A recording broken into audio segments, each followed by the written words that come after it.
అందరికీ good day. Build mind set మన channel పేరే కాబట్టి ఈ మధ్య జరిగిన ఒక విషయంలో, అంటే ఈ కోవబన్ విషయంలో కొన్ని విషయాలు నేను కూడా చెప్తాను, చూడండి. అంటే నా ఉద్దేశం ఏంటంటే అందరూ ఐకమత్యంగా ఉండాలి అని. అక్కడ మనం క్లియర్గా చూస్తే ఆ వీడియోని, ఇది మత విద్వేషాలు రెచ్చగొట్టేదిగా ఉందనేది క్లియర్గా తెలుస్తుంది. ఎందుకంటే పేరు అడిగినప్పుడు ఆ యాంకర్ రియాక్షన్, అలాగే ఇది ఫుడ్ జిహాద్ అనే పదాలు వాడటం జరిగింది కాబట్టి ఇది పరమత సహనం అనేది అతనిలో లేదు అనేది క్లియర్ తెలిసింది. అలాగే ఆ ఛానల్ వాళ్ళు ఎవరైతే ఉన్నారో వాళ్ళు మాటం తూకలాలంటాం. తర్వాత ఎవరినో నేను చూశాను, ఏం చేసింది, ఎవరినో యాంకర్ని ఎదురుగా కూర్చోబెట్టుకొని దాని మీద ఉమ్మి వేసి అతనికి తీసుకొని ఇస్తాం.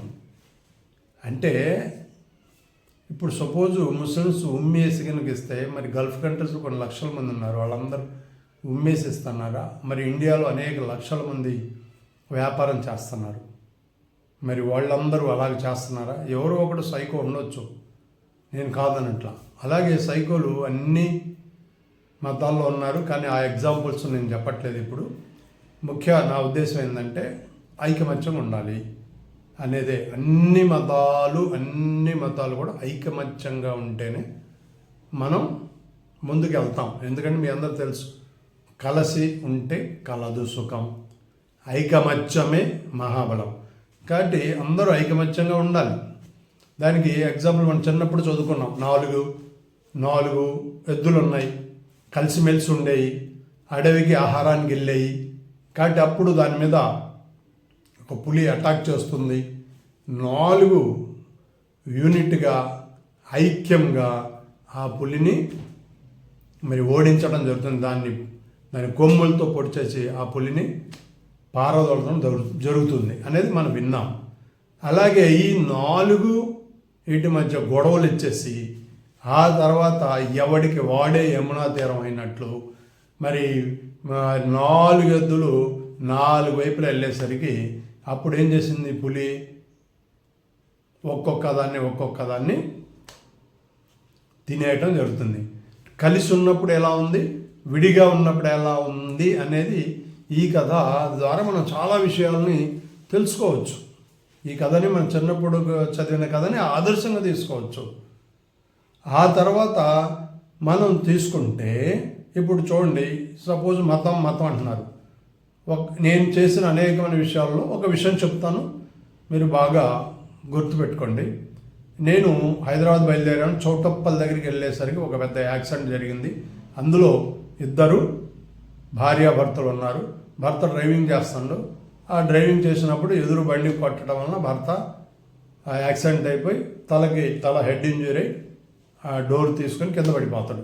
డోర్లోంచి కింద పడిపోతాడు, డోర్ ఊడి ఉంటుంది. అలాగే భార్య కూడా కొంచెం దెబ్బలు తగిలితే ఆమె షాక్లో ఉంటుంది. నేను వెళ్ళేసరికి అందరూ అక్కడ గుమిగూడేసి చూస్తున్నారు, ఏం జరిగింది, ఎలా జరిగిందనే చూస్తున్నారు. అప్పుడు నేను అక్కడికి వెళ్ళేసరికి మా వాళ్ళకి ఆలోచించాను, ప్రాణాలు ఎంతో విలువైనవి కాబట్టి మనం ఏదో ఒకటి చెయ్యాలి అని చెప్పి ఆలోచించి ఏం చేశాను, ఎవరు కూడా తీసుకెళ్లే పొజిషన్లో లేరు. అప్పట్లో ఈ యొక్క ఏదైతే వెహికల్ ఉందో 108 ఉన్నాయి కదా, ఆ వెహికల్ వచ్చే పొజిషన్లో కూడా లేదు. అంటే టైం పట్టేట్టు ఉంది. దాన్ని వెంటనే ఏం చేసాం, మా వాళ్ళతో మాట్లాడాను, అటు ఇటు పట్టేసుకొని ఇద్దరిని మన యొక్క కారులో టవల్స్ ఉంటాయిగా, ఆ టవల్ని రక్తం రాకుండా ఈ హెడ్కి మరి అన్నీ చుట్టి కింద పడకుండా అన్నీ చుట్టేసి, సుమోనే కాబట్టి సుమోలో కూర్చోబెట్టుకొని సీదా ఎల్బీ నగర్ దగ్గర ఉన్న కోమినేని హాస్పిటల్లో జాయిన్ చేశాను. అప్పుడు అసలు ఏ మతము ఏమిటి అనేది లేదు. అక్కడ పోగానే వాళ్ళే ఉన్నారు, మన హాస్పిటల్ వాళ్ళు మరి వివరాలు ఇవన్నీ అడుగుతారుగా, ఏంటని, మేము ఇక్కడే ఉంటాము, ట్రీట్మెంట్ బిగించేయండి అని చెప్పాం. మరి ట్రీట్మెంట్ బిగించేయాలంటే ముందు డబ్బులు కట్టండి అంటారు, అవునా కదా, మీకు తెలుసు కదా. అప్పుడు నేనేం చేశానంటే, వాళ్ళు ముందు డబ్బులు కట్టమంటే ఇదిగోండి ఈ కారు తాళాలు మీ దగ్గర పెట్టుకోండి, ఈ కారు తాళాలు పెట్టుకొని ట్రీట్మెంట్ చేయండి, మీ డబ్బులు కట్టిన తర్వాతనే మేము ఈ తాళం తీసుకుంటాం. ఎందుకంటే వాళ్ళు రావాలి.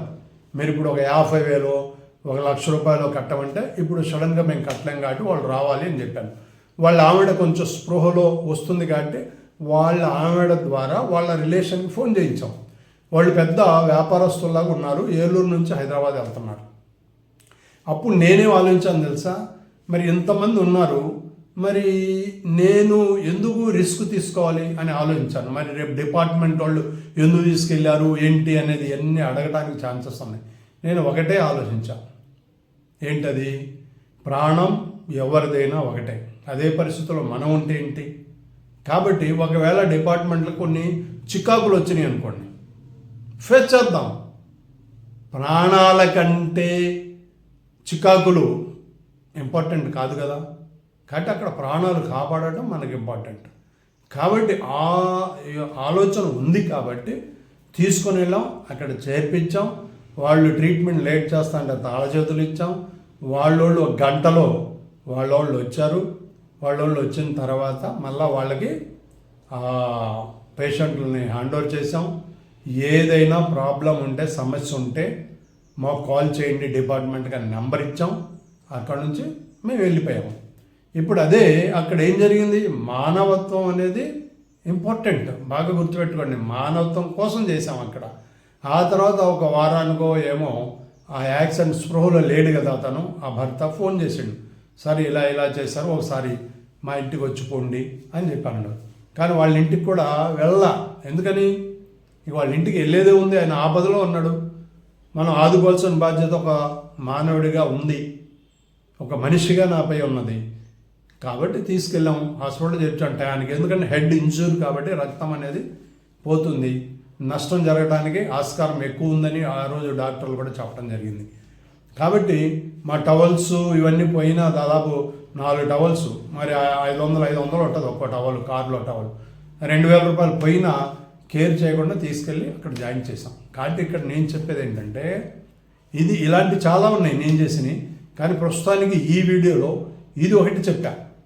కాబట్టి ఇక్కడక్కడ మేము ఏ మతం అనేది అక్కడ చూడలా, ఒక మనిషికి ఆపదలో ఉన్నాడు అంతే, తీసుకెళ్ళాం, జాయిన్ చేసాం, అయిపోయింది.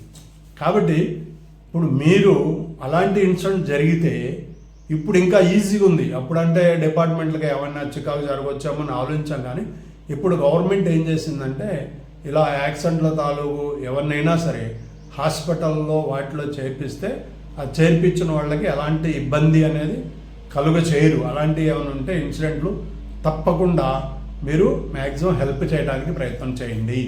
అంటే ఈ విషయం నేను ఎందుకు చెప్పానంటే, మతాలు అనేది మన పర్సనల్.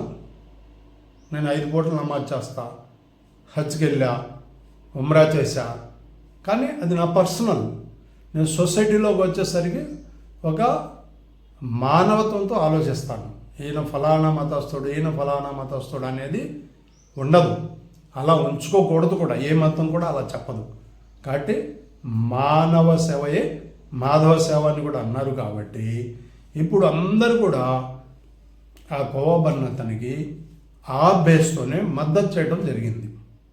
ఒక పేదవాడు ప్లస్ అక్కడ వ్యాపారంలో ఒక మత విద్వేషాలు అనేది తీసుకురావడం జరిగింది. కాబట్టి అనేక మంది ఖండించడం జరిగినది.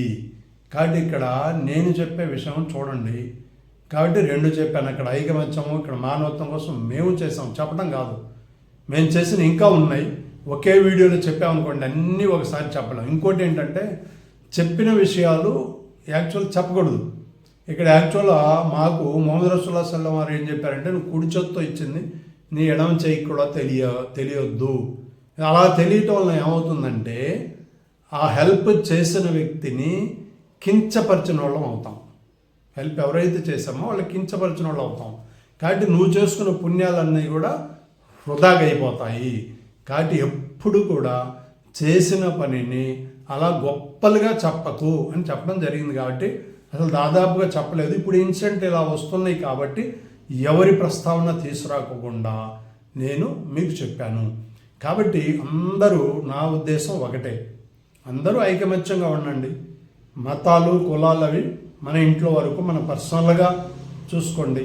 బయటకు వచ్చినప్పుడు అందరూ హాయిగా ఉంటేనే మనం డెవలప్మెంట్ కాగలం, సొసైటీలో తిరగలం, ఎలాంటి గొడవలు లేకుండా ముందుకు వెళ్ళగలం. ఇదే కాన్సెప్ట్తో నేను ముందు చెప్పాను. ఎందుకంటే ఇప్పుడు ఆ బండ్లు మనం తీసుకుంటే వాళ్ళు 80 సంవత్సరాల నుంచి చేస్తున్నారు అని చెప్పి అక్కడ మనం చూస్తున్నాం కొన్ని రికార్డ్స్ని బట్టి.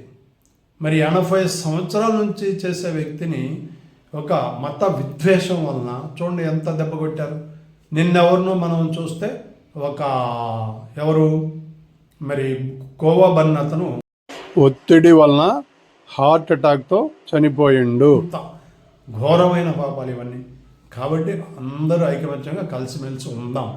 వీడియో లెంత్ అయింది కాబట్టి కాన్సెప్ట్ని అర్థం చేసుకుంటారని ఆశిస్తున్నాను. అలాగే థ్యాంక్ యూ ఆల్.